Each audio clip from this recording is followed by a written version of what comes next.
Surya Paloh adalah manusia pengkhianat. Assalamualaikum warahmatullahi wabarakatuh. Salam, Om Swastiastu, Namo Buddhaya, salam kebajikan dan salam sejahtera untuk kita semua. Dunia perpolitikan di Indonesia dihebohkan dengan berita terbaru, di mana seorang AHY dicampakkan oleh seorang Surya Paloh, karena Surya Paloh telah memilih Cak Imin sebagai cawapres dari Anies Rashid Baswedan. Berita ini menjadi trending topik saat ini. Dan juga ini adalah keputusan yang diambil sepihak oleh Surya Paloh. Dan kader Partai Demokrat pun mulai mengamuk ketika mendengar berita ini. Bahkan mereka beramai-ramai menurunkan poster-poster dan baliho di jalanan, di mana poster itu sebelumnya foto Anies Rashid Baswedan digandengkan dengan Agus Harimurti Yudhoyono. Saudaraku sebangsa dan setanah air, untuk lebih jelasnya saya ingin mengajak pemirsa terlebih dahulu kita menyimak cuplikan-cuplikan video berikut ini. Sebelum di akhir video nanti, saya akan memberikan tanggapan terkait kasus tersebut. Mari kita simak bersama-sama. Assalamualaikum warahmatullahi wabarakatuh. Saya Dede Chandra Sasmita, Ketua DPC Partai Demokrat Kabupaten Bogor. Berdasarkan arahan dan instruksi DPP Partai Demokrat di Jakarta, bahwa hari ini telah terjadi pengkhianatan terhadap proses politik di Indonesia terkait penentuan cawapres. Satu hal yang ingin saya sampaikan dari Kabupaten Bogor, bahwa Demokrat Kabupaten Bogor menolak terjadinya pengkhianatan, khususnya dalam politik. Perubahan dan perbaikan yang akan kita lakukan harus dilakukan dengan baik dan benar, sesuai aturan main yang benar. Maka dari itu, yang ini kami menyatakan bahwa tidak ada pengkhianatan dalam politik. Politik dapat dilakukan secara santun, baik, dan benar.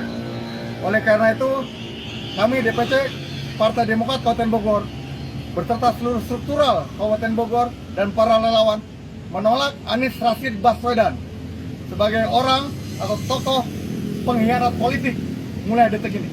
Oleh karena itu, saya sebagai Ketua DPC Partai Demokrat Kabupaten Bogor menginstruksikan kepada seluruh struktural Partai Demokrat, Bacalek, pengurus PAC, ranting, dan relawan untuk mencopot seluruh foto Anies Rashid Baswedan di tempat-tempat publikasi yang selama ini kita lakukan. Terima kasih. Dimulai hari ini, saya sebagai Ketua DPC akan mencopot Anies Rashid Baswedan dari Partai Demokrat. Setuju teman-teman?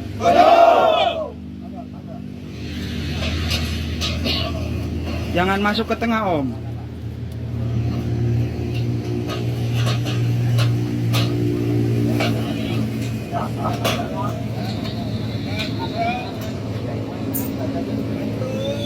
Pengkhianat! Tolak pengkhianat! Tolak pengkhianat!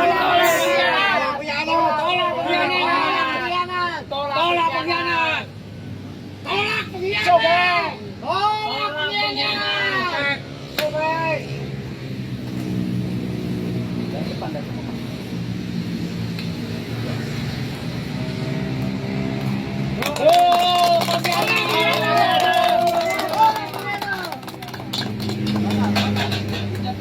Demikian, semoga ini menjadi contoh bahwa politik dapat dilakukan dengan santun, baik, dan benar. Terima kasih. Wassalamualaikum warahmatullahi wabarakatuh. Waalaikumsalam warahmatullahi wabarakatuh. Hidup ketua! Beberapa saat yang lalu, Partai Nasdem telah usai menggelar rapat tertutup di kantor DPP Partai Nasdem. Dan untuk mengetahui apa isi dari rapat tersebut, kami akan mengajak Anda langsung untuk menyapa reporter TV One. Sudah ada Zinedine Duhan di sana. Silakan. Ya, selamat malam Windy dan juga pemirsa. Beberapa saat yang lalu Partai Demokrat ini membagikan surat pemberitahuan di mana di dalamnya menyebutkan bahwa Partai Nasdem khususnya pimpinannya yaitu Surya Paloh telah menentukan bahwa Muhaimin Iskandar atau Caimin dari PKB ini akan mendampingi Anies Baswedan sebagai cawapres pada pemilu 2024 nanti. Dan pada surat tersebut juga tertulis atau menyebutkan bahwa keputusan ini diambil sepihak oleh Nasdem tanpa terlebih dahulu berdiskusi bersama partai-partai yang berada dalam satu koalisi yang sama, yaitu Partai Demokrat dan juga PKS. Lalu pada malam hari ini memang ini pimpinan dari para partai Nasdem mengadakan rapat tertutup di Nasdem Tower untuk membahas beberapa hal, salah satunya juga mengenai surat yang ditulis oleh Demokrat ini. Dan kami tadi sempat berbincang juga bersama pimpinan Partai Nasdem yaitu Surya Paloh yang juga menjawab mengenai isu ini. Berikut kutipan atau kata-kata yang disampaikan oleh Surya Paloh. Berjalan cukup cepat. Kita lihat perkembangan besok barangkali. Pak Surya, ini akan dilakukan hari Sabtu di Surabaya, Pak. Apakah Pak deklarasinya? Ada saya dengar seperti itu, tapi belum terkonfirmasikan secara pasti bagi saya. Jadi barangkali baru mungkin sebuah ide gagasan dari kawan-kawan. Kemungkinan ya. Pak Surya, kita perkembangan. Pak Surya lihat sosok Caimin sendiri gimana? Ya, Caimin kan bukan orang lama, masih puluhan tahun yang lalu saya anggap adik saya. Caimin juga pernah di sini, di kantor ini. Pak Surya, Jadi jangan salah, dia lah punya latar belakang yang sama, komunitas pers ya.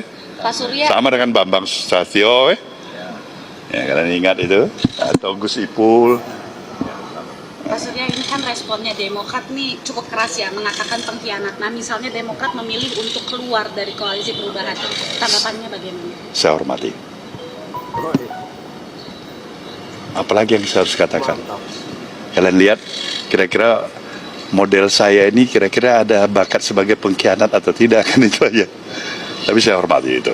Tapi benar Pak, seperti apa yang dibilang oleh Demokrat, tidak ada komunikasi dipaksa untuk mengiyakan apakah itu saja. Saya kurang memahami itu betul-betul sebagai kakak bagi kalian semuanya.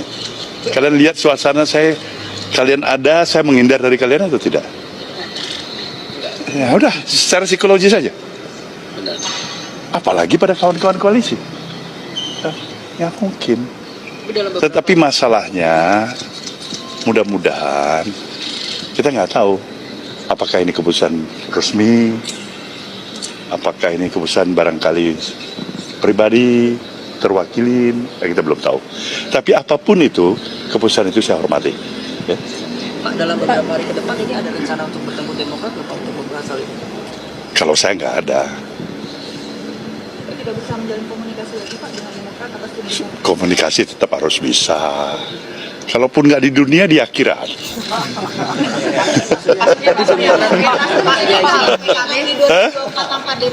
Kalau Pak Surya, ini kan ada wacana PKB merapat. Nah, Pak Surya sendiri melihat ini gimana? Apakah betul dengan bergabungnya PKB ini artinya menguatkan suara Mas Anies di Jateng dan juga Jatim? Ya, harapan kita ya, kalau memang itu memang terjadi ya demikian pasti. Mana ada harapan kita ke arah yang negatif? Harapan kita pada ke arah yang positif. Semua harapan kita pada hal-hal yang baik, yang bagus, yang positif. Ya. Tapi memang Caimin sendiri dipersiapkan untuk jadi cawapresnya Anies ya Pak? Saya harus jujur menyatakan nggak pernah dipersiapkan. Nah, ini jawaban spontan seperti ini supaya kalian nilai ada kejujuran atau tidak.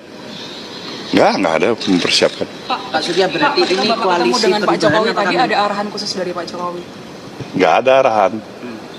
Tapi sampaikan salam-salam pada teman-teman pers ada. Pak Surya, ini berarti apakah koalisi perubahan ini nantinya ke depannya akan bubar dan Pak Surya memilih untuk nasdem dengan PKB saja cukup? Nah, insya Allah apa yang terbaik lah ya. Nah, kenapa kita harus paksakan bubar kalau memang dia bisa bertahan baik, bagus, berkembang. Syukur-syukur apa yang direncanakan bisa tercapai. Nah, ini kan satu ridhonya bagus. Nah, kita nggak tahu itu. PKB juga di dalam koalisi pemerintahan, apakah masih tetap menginginkan perubahan atau? Perubahan itu apa? Ada di mana saja, kapan saja, oleh siapa saja. Esensinya perubahan. Bagaimana kita katakan mendikotomikan seakan-akan hak hak perubahan adalah hak mereka yang di luar pemerintahan. Ya, udah cilaka cara berpikir kita seperti ini. Perubahan itu harus dijalankan, suka atau tidak suka, bagi siapa saja. Yang suka dia akan melakukan perubahan itu dengan kesadaran. Yang tidak suka dia sudah tidak peduli. Apa terjadi perubahan tanpa dia pahami. Perubahan itu terjadi juga secara automatically. Nah itu ya, proses pendidikan politik esensinya harus tetap berjalan di negeri ini. Tapi saya selalu mengingatkan, di dalam suasana kita menghadapi kompetisi, ya kan, selalulah kita harus menjaga sebetulnya suasananya seoptimal mungkin. Harapan saya harmoni di dalam berkompetisi. Jauh kita bisa lebih baik ketika kita melempar senyum daripada caci maki di antara kita satu sama lain. Ya. Ya, ini ancaman serius ya bagi bubarnya koalisi perubahan, karena menurut saya salah satu saja partai pendukung koalisi perubahan hengkang, maka kemungkinan besar Mas Anies sulit untuk berlayar di 2024. Tentu dengan asumsi tidak ada kendaraan politik baru yang menjadi pengganti jika Demokrat keluar. Nah, sepertinya munculnya PKB sebagai salah satu opsi dengan menawarkan Caimin sebagai cawapres Mas Anies itu dianggap sebagai kompensasi kalau misalnya Demokrat keluar, PKB diharapkan bisa menambal kekurangan presidensial threshold. Tapi lagi-lagi ini ancaman yang serius meskipun belum didaftarkan, koalisi perubahan untuk persatuan layu sebelum berkembang. Jadi sebenarnya kita udah bisa memprediksi ya dari awal ada hubungan yang menurut saya cukup kurang harmonis ya antara Nasdem dan Partai Demokrat. Nah, kedua belah partai ini sepertinya belum ketemu, terutama di dua hal. Satu adalah cawapres siapa yang ditunjuk untuk mendampingi Mas Anies. Yang kedua adalah timing, kapan cawapres itu ditentukan atau diumumkan. Nah, keduanya ini sepertinya belum ketemu sampai akhirnya muncul dugaan bahwa Anies mulai pindah ke lain hati, terutama soal cawapres yang tidak lagi memprioritaskan Mas Ahaye tetapi Caimin. Nah, kalau misalnya Caimin jadi berlabuh ke Anies Baswedan, tentu satu implikasi ke koalisi pendukung Pak Prabowo, meskipun Pak Prabowo sekarang sudah cukup aman ya dengan bergabungnya Golkar dan PAN. Yang kedua adalah implikasi di koalisi perubahan itu sendiri. Saya kira dua hal itu yang akan menentukan apakah Anies Baswedan jadi menunjuk Caimin sebagai cawapres. Yang kedua, apakah Partai Demokrat itu akan keluar dari koalisi perubahan kalau bukan Mas Ahaye yang ditunjuk sebagai cawapres Mas Anies. Dan pertanyaan berikutnya, kemana Partai Demokrat berlabuh kalau misalnya jadi cerai dengan koalisi perubahan. Di negara ini masih boleh orang salah, tapi kalau berkhianat darahnya pun halal ditumpahkan. Ingat itu. Yang ini inisiatif kami. Pengkhianat mau kami jadikan orang yang pantas diperjuangkan. Maaf saja.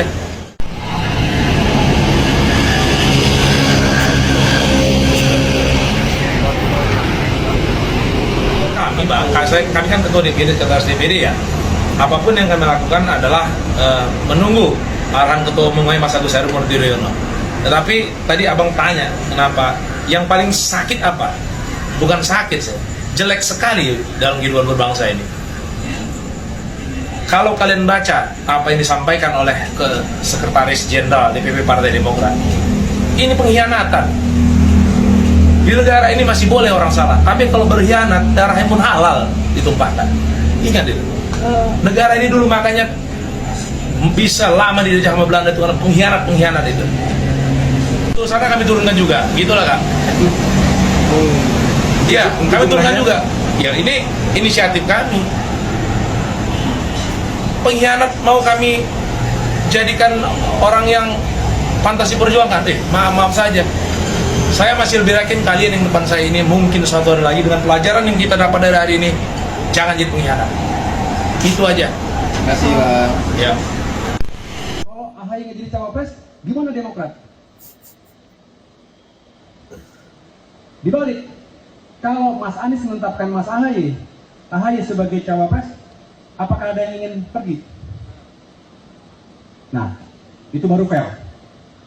Tapi insya Allah, saya di sini, di malam yang baik ini, insya Allah 14 Juli, saya masih punya keyakinan dan harapan tentunya bahwa pertanyaan-pertanyaan itu adalah pertanyaan-pertanyaan yang biasa dalam sebuah konstelasi politik. Tanggapi Cak Imin jadi cawapres Anies. Prabowo, inilah demokrasi.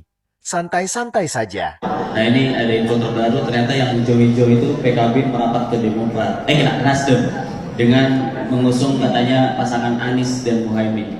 Bagaimana mungkin tanggapan Pak Prabowo? Ya, saya jawab ya. Ya inilah nama demokrasi kita, ya. Demokrasi kita. Insya Allah saya sendiri belum dengar rencana-rencana itu, tapi demokrasi kita negosiasi, kita bisa bahas, santai-santai saja, ya. Wakil Presiden nanti saatnya ada, ya. Terus Wakil Presiden ditanya. Ini poinnya ini, bukan masalah menang kalah. Kalah Caimin berapa persen sih di survei, Anies berapa persen di survei sih. Tapi kemudian ini menjadi sebuah kesimpulan yang bisa dikatakan sempurna bahwa mereka itu memang termarginalkan, kelompok Islam kanan itu gak dilirik oleh siapapun dan gak menarik siapapun, karena terbukti ketika Prabowo melirik mereka, ketika Prabowo kemudian mencoba meminang mereka, gak membawa Prabowo menjadi presiden kok, malah kemudian membawa rapot merah bagi Prabowo, dan sekarang Prabowo sadar kan itu. Dan sekarang Prabowo sadar, akhirnya menghindari mereka. Akhirnya kemudian Prabowo masuk koalisi dengan pemerintahan Jokowi. Mengintiplah suara di sana. Ternyata Anies juga sadar, kalau saya mengikuti cara-cara Prabowo, maka tetap akan kalah. Minimal ikhtiar menang lah. Kalau seperti itu kan ikhtiarnya ya 99,9,9,9,9% kalah kan? Kalau kemudian hanya mendompleng kekuatan Islam kanan, nah minimal ada ikhtiar untuk keluar dari zona seperti Prabowo di tahun 2014 dan 2019. Kan itu. Supaya mereka menyadari gitu loh. Mereka menyadari kecil. Basis masa kecil, kekuatan kecil, sok-sokan. Nah ini yang kita tidak suka dari mereka itu. Ngeklaim-ngeklaimnya itu tuh. Yang dengan Pilpres 2024 ini batal semua klaimannya. Karena mereka nggak menarik dan nggak dilirik ternyata. Bahkan terkesan semua capres ini menjauh mereka. Kan itu. Itu fakta loh. Itu fakta. Itu pun diungkapkan oleh Yusuf Martak kemarin. Kami tidak pernah keluar. Mereka yang pergi.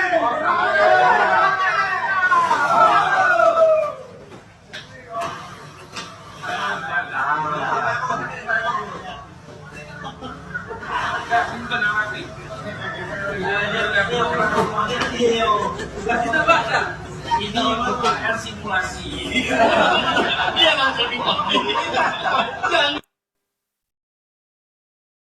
Oke guys, Demokrat makin hari makin nyungsep.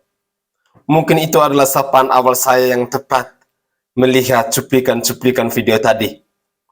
Saudaraku sebangsa dan setanah air, saya tidak tahu mau berkata apa lagi seandainya kalau saya adalah kader Partai Demokrat. Selama ini mereka menyanjung-nyanjungkan seorang Anies Rashid Baswedan. Selama ini mereka menyanjung-nyanjungkan seorang Surya Paloh. Ternyata pada akhirnya Surya Paloh dan Anies Rashid Baswedan adalah seorang pengkhianat yang sesungguhnya. Aduh, seru. Ya, seringkali saya katakan bahwa politik itu sangat dinamis. Kadang hari ini dia dukung si A, besok dia bisa dukung si B, dan lusa dia bisa dukung si C. Selalu berubah-ubah. Tapi itulah namanya politik. Dia akan selalu melihat peluang, dia akan selalu berusaha untuk mengambil keuntungan, dia akan selalu berusaha untuk berada di zona nyaman.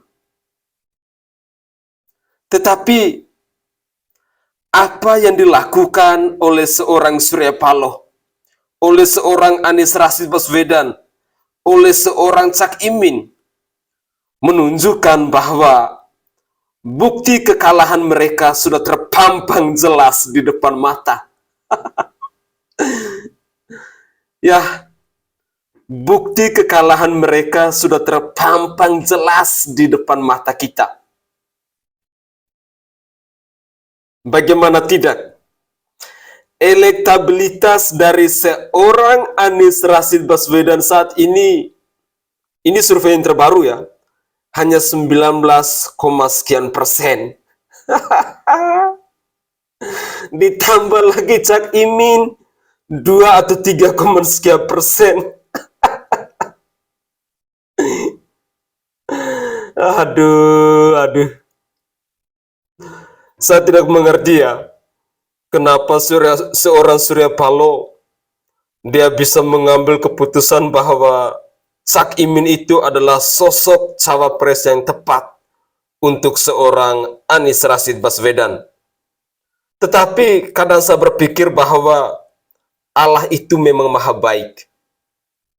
Ya, Allah itu dia maha baik. Dia maha tahu. Dan dia akan menunjukkan kepada semua orang tentang hal-hal yang benar.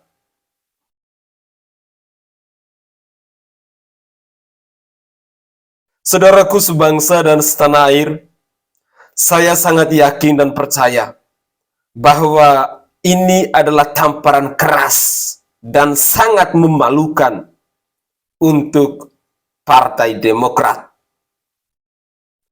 Sekali lagi, pengkhianatan yang jelas-jelas ditunjukkan oleh seorang Surya Paloh, oleh seorang Cak Imin, dan oleh seorang calon presiden yang bernama Anies Rashid Baswedan.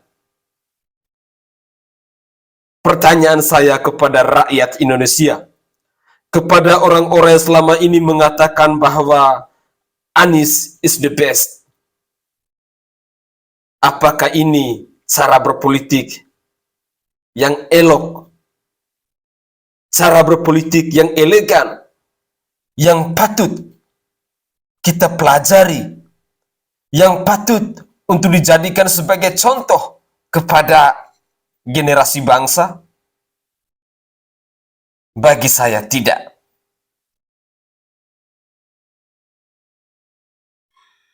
Tapi saya bersyukur dan berterima kasih kepada Tuhan Yang Maha Esa.